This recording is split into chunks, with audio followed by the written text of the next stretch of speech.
Hungarian Folk Tales. The Discontented Cooking Pot.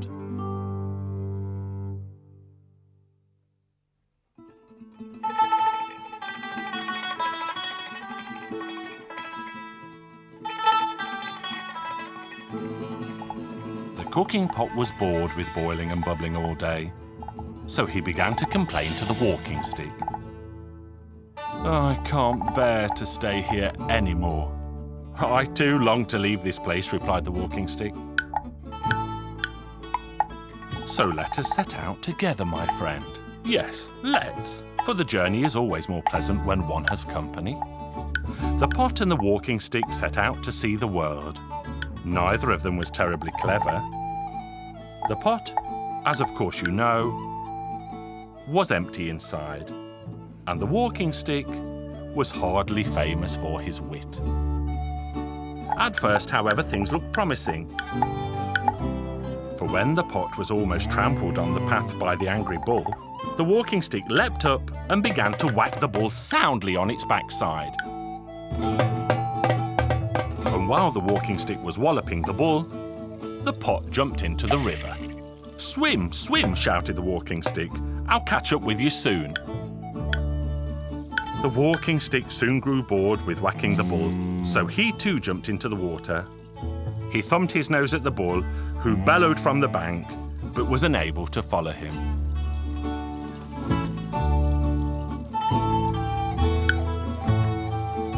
At the end of the village, the walking stick came across a pack of stray dogs. And when the dogs attacked, the cooking pot shouted, whack them, my friend." And the stick gave the dogs a sound beating. And as they continued on their way, they came across the terrible monster of the mines. The monster of the mines was terrified, for he had never seen a pot and a walking stick out for a stroll all on their own before. "Horrors, what a fright! I'll grab my bag and take flight." And the monster of the mines fled and took shelter in the hollows of the cliff. And as he ran so quickly, he failed to notice that there was a hole in his bag, and glittering gold coins were falling on the ground. But the pot and the walking stick noticed. Come, let's gather them up." The walking stick neither dillied nor dallied. He gathered up the coins and put them into the pot. The pot was brimming with gold.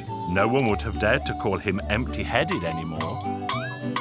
"How fortunate we've been," they said to each other, and they began to weave the most elaborate plans, visions of wealth and grandeur for their future together. The pot thought to himself, "I shall find someone who will wrap me in wire and make me immortal. They will cover me with wire, strong wire, all over, that I may never crack or break.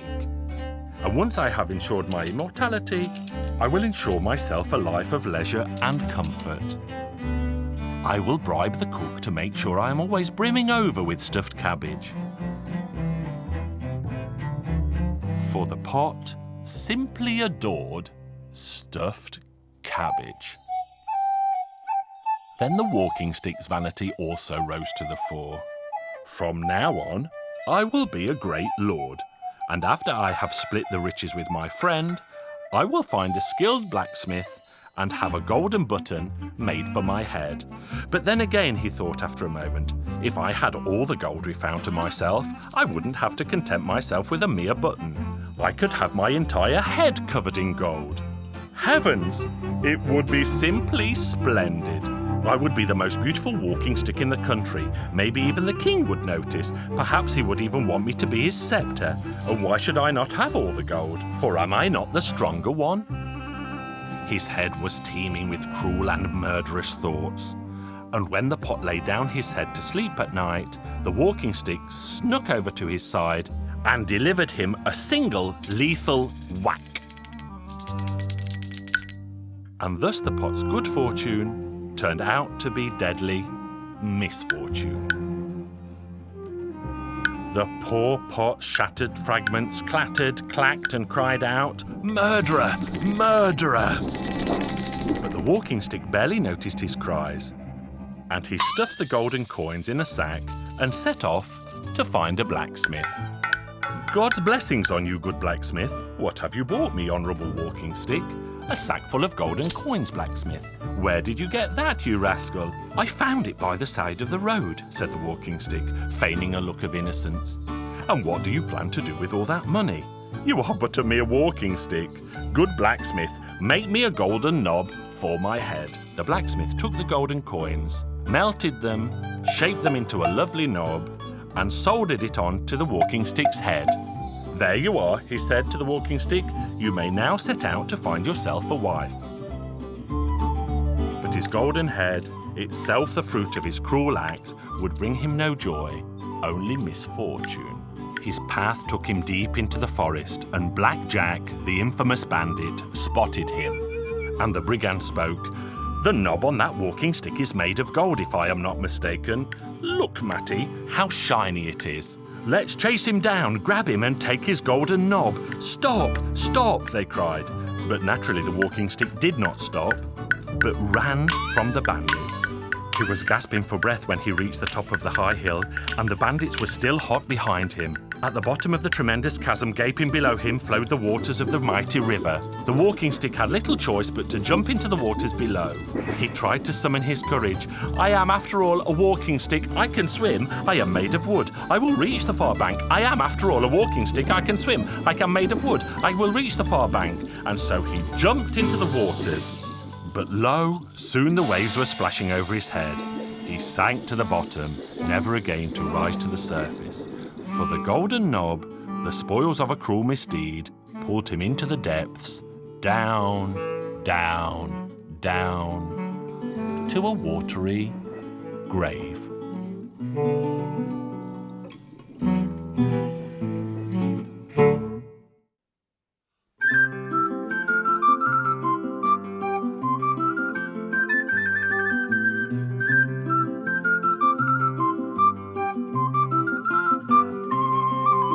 Hungarian Folk Tales. Fisherman John.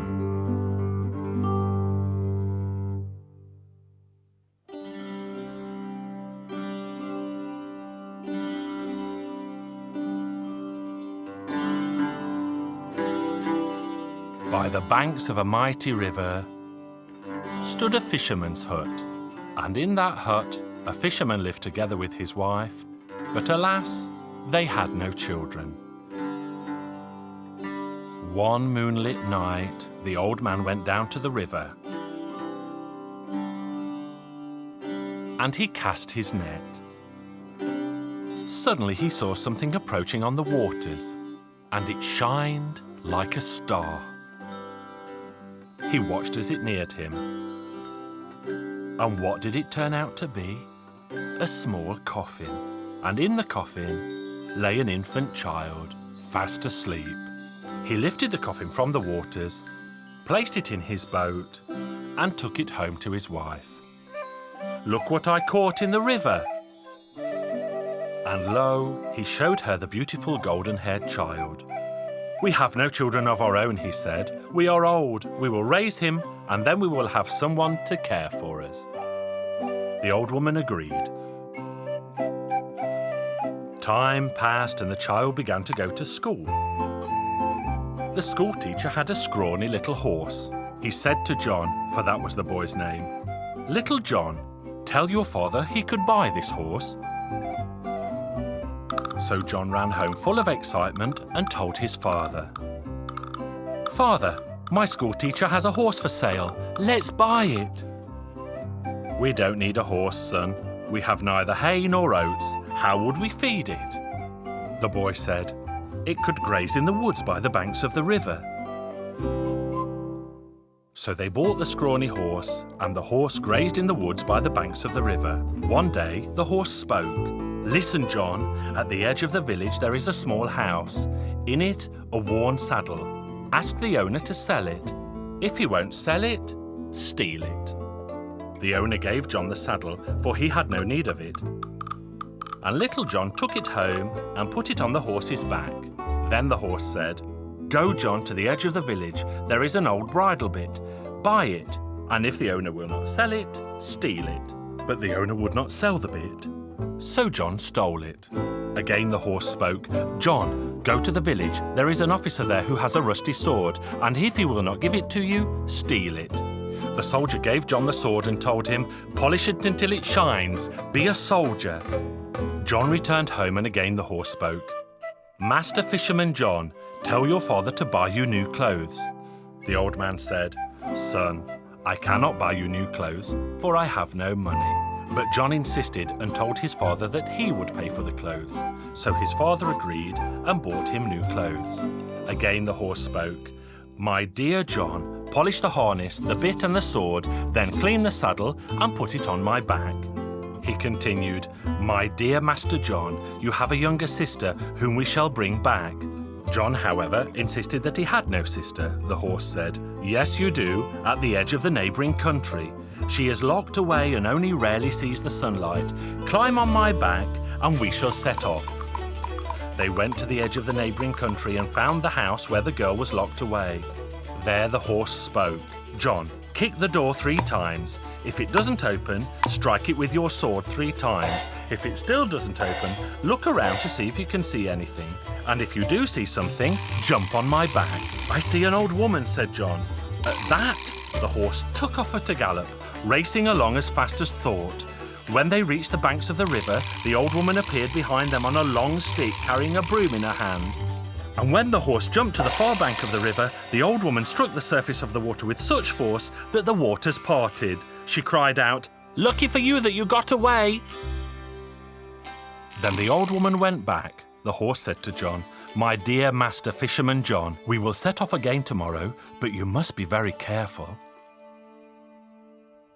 The next day they set off again for the house at the edge of the neighbouring country.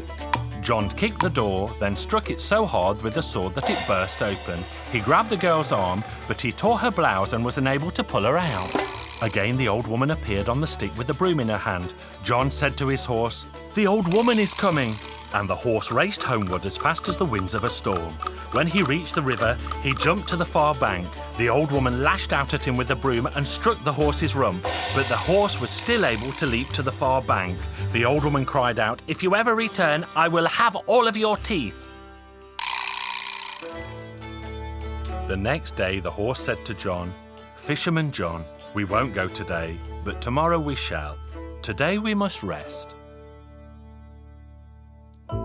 Then he said, Dear Master, there is a tree in your father's garden with 3 apples on it. Pick them, put them in your pocket, and when we arrive at the house at the edge of the neighbouring country, throw one of them at the top of the door, one at the bottom of the door, and one at the middle of the door, but throw them so hard that you break the door down.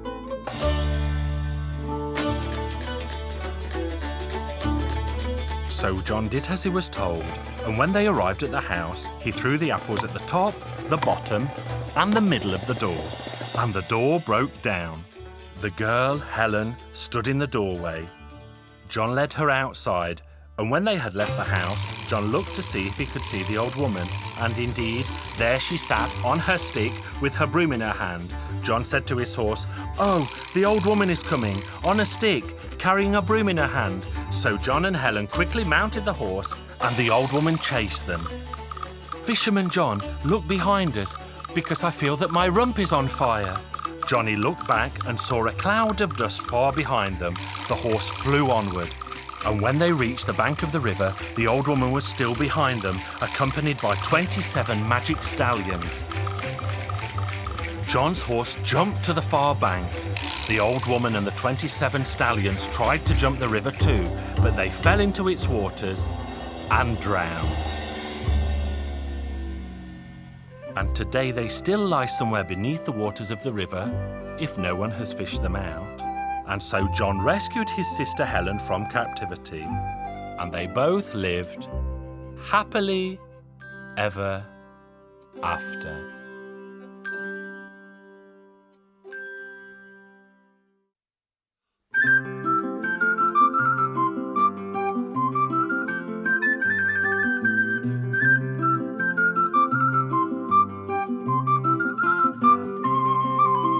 Hungarian Folk Tales. The miraculous bird.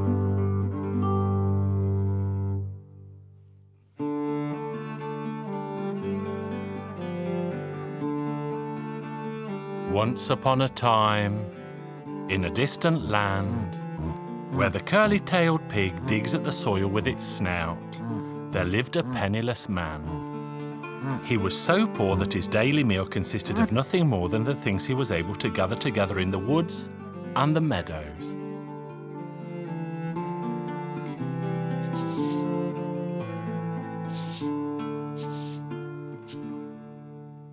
Once, when he was trying to catch a bird for his lunch, he caught a very beautiful crow. The bird was as black as night, yet its feathers shone like the stars. The man took the crow home, and his children were delighted. They put it in a cage and kept it and cared for it. The crow grew, and eventually it became so tame that it ate from their hands and hopped about the room. One day a wanderer passed by. He looked at the bird, took it in his hands, and happened to look under its wings. Underneath its left wing was written that whoever ate of the bird's liver would become a king. Under its right wing was written that whoever ate of its heart would find 3 gold coins underneath his pillow every day. Now, who doesn't want to be a king? So the wanderer resolved not to rest until it had eaten the bird's liver. The poor man also saw the writing, but he did not know how to read. So he asked the wanderer what it said. "Alas, nothing good," he said. "This bird will die in 2 days. It would be better to kill it now. I happen to like the taste of crow, so if you roast it, I will give you 1,000 gold coins for the meat." So the wanderer placed the money on the table. The poor man regretted having to kill the poor animal, but he was in dire need of money. He didn't think much about it, but simply slayed the bird and roasted its meat. As the meat of the bird was roasting, the poor man left the kitchen for a moment. The children were playing around, and as they were hungry, they snatched the heart and the liver from the pan.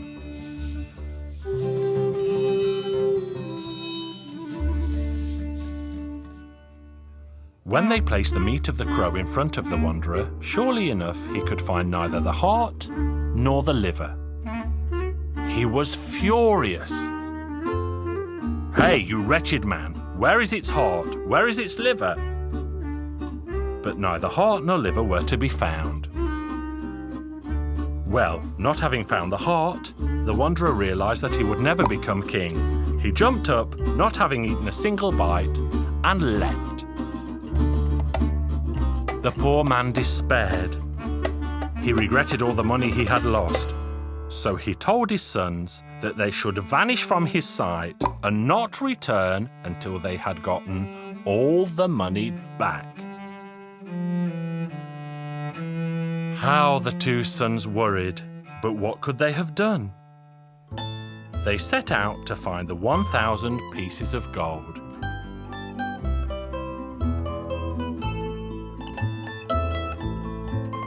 They ambled and rambled with heavy hearts, until around sunset they arrived at the edge of a large forest. There they spent the night. When they awoke the next morning, a soldier was happening by.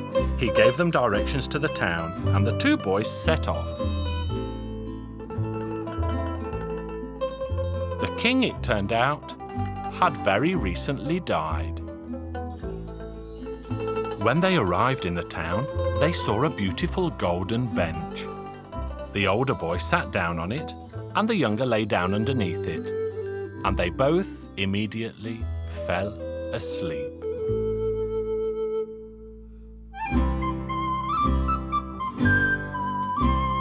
The next day, they awoke to the sounds of a large crowd of people who had gathered around them and were cheering them enthusiastically. The people took the two boys to the palace. The one who had eaten the crow's liver was immediately chosen as king. As it so happens, according to the customs of the town, anyone who didn't know that the old king had died and sat down on the golden bench would be chosen as the new king. They had had a total of 7 kings, each of whom had been chosen according to this custom. So this is how the older boy became king, and never again did either boy have cares or worries, for the older boy ruled as king, and the younger boy found 3 gold coins under his pillow every morning. Their father, in the meantime, deeply regretted having chased his sons away, so he set out to find them. By the time he reached the town, he had become so poor that he was forced to beg. He made his way to the palace, and the king immediately recognized him, and he ran to his younger brother. The younger son was also delighted, and they both embraced their father. Of course, they were not angry with him, but they were a little ashamed that he looked so dishevelled. They took him to a cobbler and a tailor and had beautiful clothes and boots made for him, and they let him stay with them at their new palace.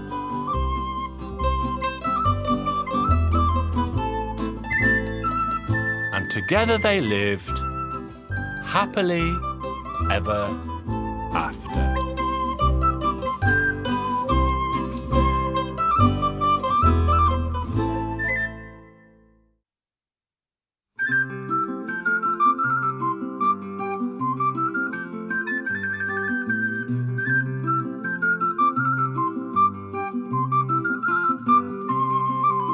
Hungarian Folk Tales. The Lazy Boy.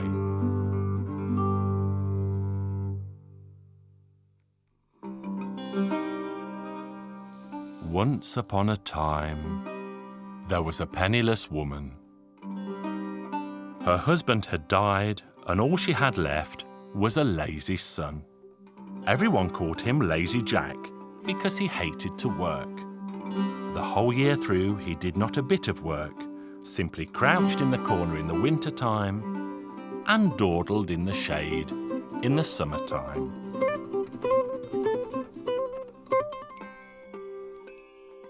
One day the poor woman said to him, "Dear son of mine, bring me a can of water from the mighty river so that I can wash your filthy shirts and trousers." The lad merely shrugged his shoulders. "I would gladly go if I weren't so very lazy." But the poor woman continued to plead. "Come, my dear boy, if you go, fetch me some water so that I can wash. What will the world say? That I dress you in a dirty shirt and dirty trousers?" And she kept pestering him until finally he grabbed a can and plodded along to the river. He dipped the can into the water and was bringing it home. Well, as it so happens, a little fish in the can began to speak. "Listen, boy, set me free. Please pour me back into the mighty river." The boy replied, "I would gladly pour you back, but I am too lazy to go back to the river." But the tiny fish beseeched him, and finally the lazy boy turned back and poured the little fish back into the water. Again the fish spoke. "Thank you for your good deed, but I would like to repay your kindness. If ever there is anything you wish, simply say, 'Fish, fish, little fish, come grant me my wish.'" And no sooner had he spoken than he disappeared into the waters of the river. Lazy Jack took the water home, and barely had he put down the can when he put his hand on his belly and exclaimed, "Mother, I'm hungry." "If you are hungry, son, go where you might find something to eat." Suddenly Jack remembered the tiny fish and the promise it had made. "Fish, fish, little fish, come grant me my wish. Wine, meat and bread, a sumptuous dish." Hardly had he uttered the words when the table was creaking beneath the weight of food. Jack and his mother both ate their fill and were barely able to stand up from the bench. The poor woman began to do the washing up, and Jack lay down in a cool spot behind the house. As he lay there, the king's daughter came strolling along. "Ah, lazy Jack, you have time to be lazy even when others are at work?" Lazy Jack got angry and retorted, "Fish, fish, little fish, come grant me my wish. Make this girl meek and mild, pregnant with child." And miracle of miracles, wonder of wonders, the princess indeed became pregnant. Each day her belly grew a little bit bigger, and 9 months later she gave birth to a baby boy. The child was beautiful, but in vain. The king was not pleased. He besieged his daughter with questions, wanting desperately to know who the father was. But she swore on heaven and earth that never had she once passed a night with any man. "But the boy must have a father. The earth yields no crop if nothing is sown." Wise men and sages advised the king to gather all the men in the kingdom, every last one, and make them stand in a line. Then they told him to put an apple in the child's hand and wait to see which man he gave it to, for that man must be the child's father. "Well, if it's that simple, I will order this to be done." And all the men in the kingdom were ordered to assemble. First came the soldiers, then the reservists, then all the other men. In vain, the child didn't give the apple to anyone. What could be wrong, wondered the king. Could the wise men have been mistaken? But the wise men insisted they were not mistaken, but that the king had clearly failed to summon all the lads of the land. Again the men were counted, and they realized that they had failed to summon Lazy Jack. So the king sent his soldiers to fetch him that instant. But it took half a day for him to come, for Lazy Jack had been asleep in the attic, and waking him up proved quite a task. But when they pushed him in through the door, the small child immediately gave him the apple. And suddenly everything was clear. Lazy Jack was the father of the princess's little boy. The king, of course, had hoped that the father would be a prince or a great man, and was not at all pleased at how things had turned out. "You have brought shame upon my old head, and you should be punished." So the king had his daughter, his grandson, and Lazy Jack placed in a barrel and thrown into the river. The water carried them downstream. At first the princess sobbed and moaned, but soon she realized that although he was lazy, Jack was a good and honest lad.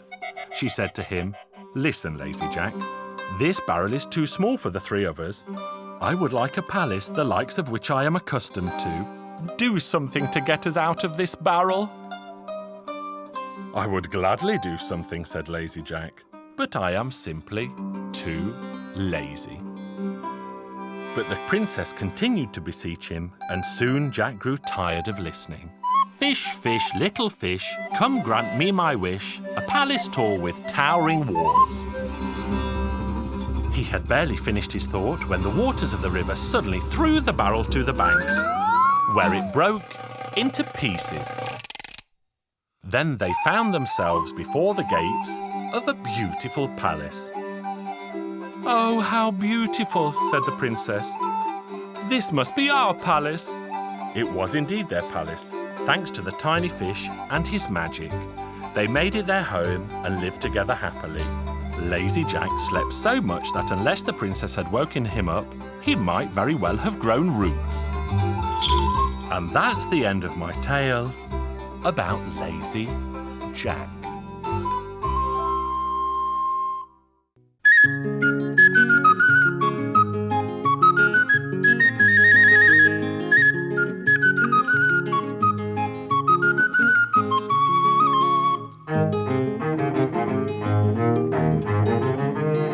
Hungarian Folk Tales. The Salt Princess.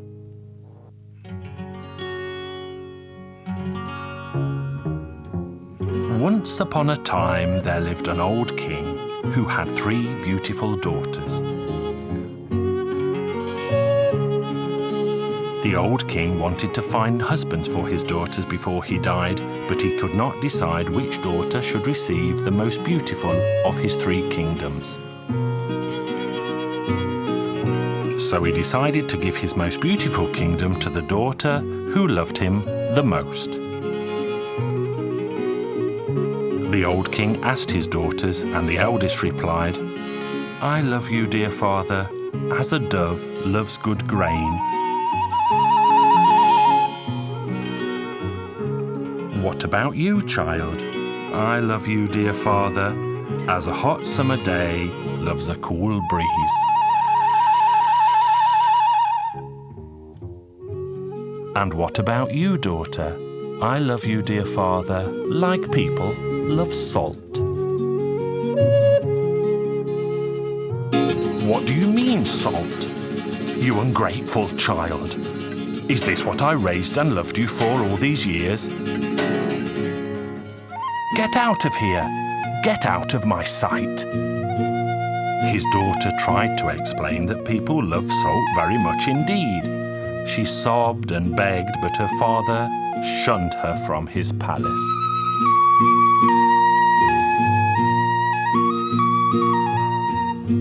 The poor princess walked and walked. She was terribly sad. She walked until she reached a vast forest. There she found a large hollow tree, and she hid herself inside it. She lived by gathering delicious nuts and ripe berries from the green forest.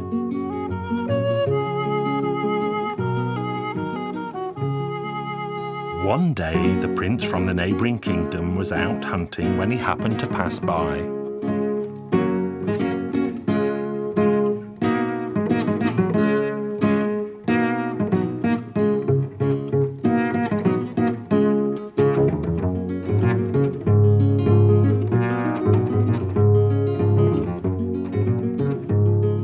He was chasing a deer when he spotted the princess. But when she saw the prince, she hid in a hollow tree. The handsome prince soon found the tree and shouted into the hollow, "Who is in there?" But the princess refused to reply. "Who is in there? Speak up." "Speak up or I'll shoot." The terrified princess eventually appeared. She was so beautiful, but she could not stop crying. The prince was so overcome that he embraced the sad princess, sat her high on his horse, and took her home to his palace.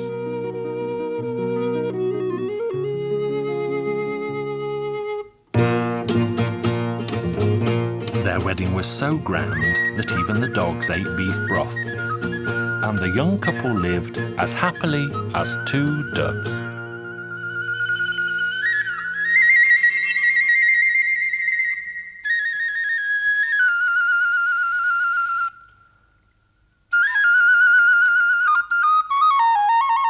Time passed until the young king asked his bride one day, "Tell me, why did your father chase you away?" "Because I told him that I loved him like people love salt." "Why, is that all?" Then the young king had an idea and sent a letter to the old king, inviting him to come and visit.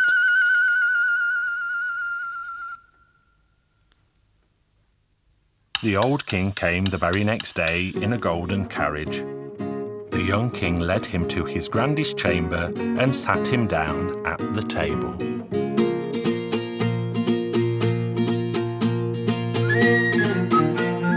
His servant served soup, but it had no salt in it.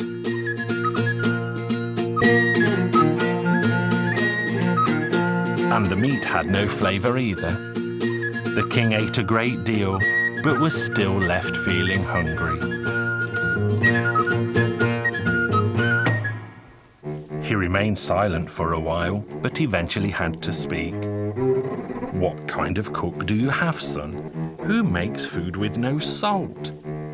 I heard you don't like salt, sire. Who told you that? Why, your daughter, of course. Then the princess appeared. The king's daughter smiled at her old father, who shed tears of joy. Father and daughter embraced, and the king gave his most beautiful kingdom to his youngest daughter. And they all lived happily ever after.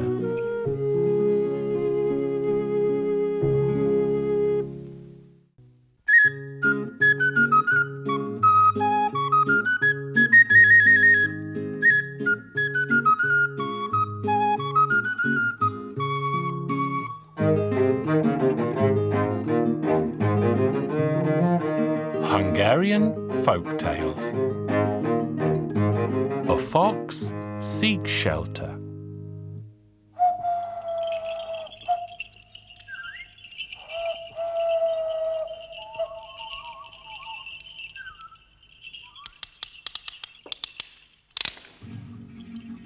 Once upon a time, there lived a wily fox. The old fox was hungry, and so he took a sack and left his home. He walked and walked until the sky grew dark, and he stood outside the house of a rich farmer. He knocked hard on the door, and when asked who was there, he replied, "I'm a poor traveller in need of shelter for the night. Will you take pity on me?" The rich farmer had a good heart, and so did his wife. They let the fox come in and offered him supper. "Kind sir, are there no thieves around the house? I have a fine fat cockerel in my sack, and I wouldn't like to have it taken in the night." "Worry not, Mr. Fox. Nothing has been stolen in my house. You can sleep in peace."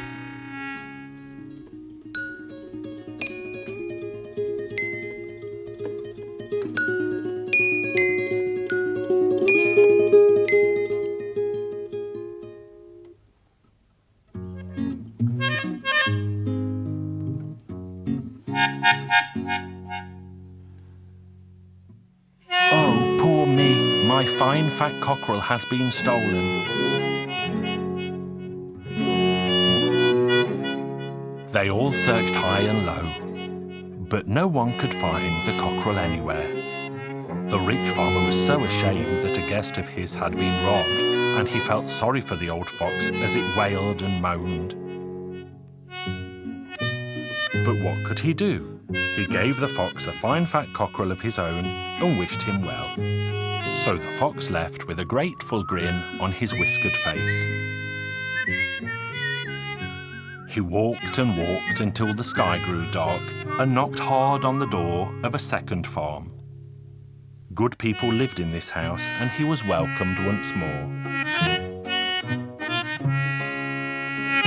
As they were about to go to bed, the fox began to scour the room as if searching for thieves. "Kind sir, let me tell you that I have a fine fat goose in my sack, and I wouldn't like it to be stolen in the night." "Worry not, Mr. Fox. Nothing has been stolen in my house. You can sleep in peace."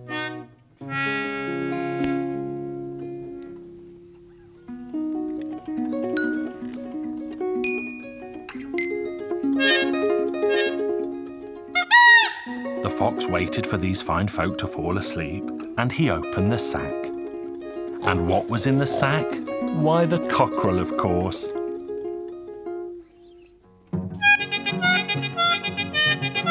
He took the fat fowl out and ate it all up, feathers and all.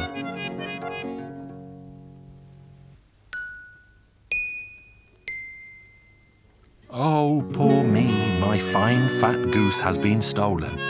They all searched high and low, but no one could find the goose anywhere. The farmer then gave the old fox a fine fat goose of his own to stop him crying and moaning so. He walked and walked until the sky grew dark, and he stood outside a third house. He knocked again, was let in again, but before they went to bed, he turned to the farmer and said, "I've put my sack here under the bench, kind sir, but I can't rest in my bed because I should tell you, kind sir, that I have got a fine fat piglet in it. "You can sleep in peace, Mr. Fox," the farmer assured him. "No matter what is in your sack, there will be no trouble here."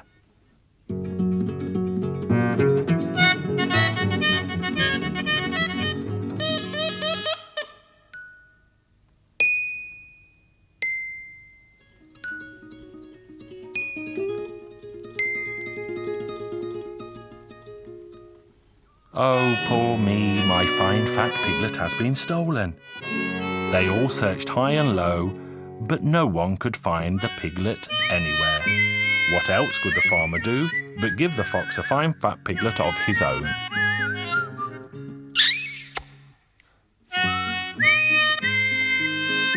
When the sky grew dark that night, the fox knocked at another door. They let him in, and again he said the same before they went to sleep. "Kind sir, please look out for thieves this night, for I have a fine fat pig in my sack, and I wouldn't like it to be stolen." The farmer glanced at the sack and saw that it had no fine fat pig inside, and knew from its squeals that it was only a piglet. But the wily fox didn't go to sleep. He ate the piglet up, curly tail and all. As soon as the sun rose, the fox began to moan, "Oh, poor me, my fine fat pig has been stolen." The farmer immediately saw the trick and pretended to feel sorry for the old fox. "Don't be so sad, and don't wake the village with your moaning. I'll give you 2 fat pigs instead of 1. Give me your sack so I can put them into it outside." The master went outside with the sack. He had 2 hungry foxhounds. He put them into the fox's sack, tied it up, gave it to the fox, and wished him well. When the wily old fox opened the sack, he saw no pigs. And what should jump out of the sack but the 2 hungry foxhounds? The fox ran as fast as his red legs could carry him. He forgot about his belly and wanted to save his furry hide. But the hungry foxhounds caught hold of his tail and tore him to shreds.